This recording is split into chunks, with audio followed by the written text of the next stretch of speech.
मुंबई महानगरपालिकेचा अर्थसंकल्प यंदाचा अर्थसंकल्प 80,000 कोटी रुपये किंवा त्यापेक्षा जास्त असण्याची शक्यता.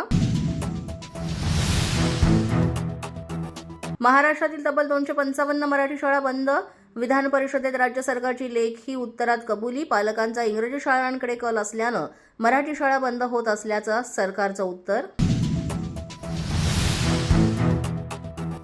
विधानसभेमध्ये 11,995 कोटींच्या पुरवणी मागण्या मांडल्या. फडणवीसांनी विधानसभेत मांडल्या पुरवणी मागण्या.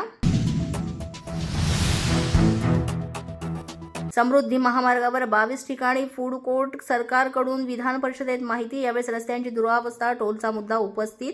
उपसभापती नीलम गोरेंनी सांगितलं स्पष्टीकरण. परिवहन विभाग स्लीपर कोच नियम मोडत असेल तर कारवाई करू. बसच्या स्पीडबाबत कारवाई कधी होणार? आदित्य ठाकरेंचा प्रश्न. शिंदेंच्या खात्यांवरून विधान परिषदेमध्ये खडाजंगी. राज्यमंत्र्यांवर विश्वास नसेल तर दरेकरांकडे अधिकार द्या. अनिल परबांचं विधानसभेमध्ये वक्तव्य. 1 महिन्यात मुद्दे मार्गी लावण्याचा शिंदे सेनेकडून परबांना आश्वासन.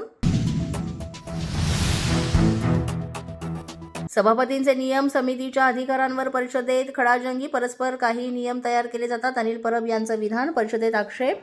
सभापतींच्या अधिकारांवर परबांनी बोलू नये. दरेकरांचं प्रत्युत्तर. कामचुकार अधिकाऱ्यांसोबत ठोस पावलं उचलण्याची गरज. मुख्यमंत्री फडणवीसांनी मुनगंटीवारांना दिला दुजोरा. कल्याणमधील आनंदवाडी परिसरातील रस्त्यावर अस्वच्छता. कल्याण डोंबिवली पालिकेने राबवली शून्य कचरा मोहीम. घंटागाड्यांमध्ये कचरा टाका. नागरिकांना केलं आवाहन.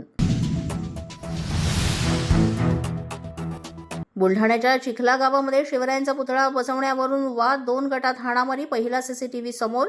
Video viral. संपूर्ण राज्यभरात केला संताप व्यक्त. पोलीस माझा न्यूजच्या या बातमीपत्रात आज इतकंच. तुम्हाला आमचं बातमीपत्र कसं वाटतंय याबाबत अवश्य अभिप्राय कळवा. यासाठी पोलीस माझा न्यूजचं युट्यूब चॅनल सबस्क्राईब करा. तसंच आमचं फेसबुक, इंस्टाग्राम आणि ट्विटर अकाउंट फॉलो करा. अधिक माहितीसाठी आमच्या www.policemazhanews.com या वेबसाईटला भेट द्या. आमचे अधिकृत प्रतिनिधी व्हायचं असेल तर स्क्रीनवर दिलेल्या क्रमांकांवर आजच संपर्क साधा. आजच्या बातमीपत्रात इतकंच. पुन्हा भेटूया पुढील बातमीपत्रात. तोपर्यंत पाहत रहा पोलीस माझा न्यूज.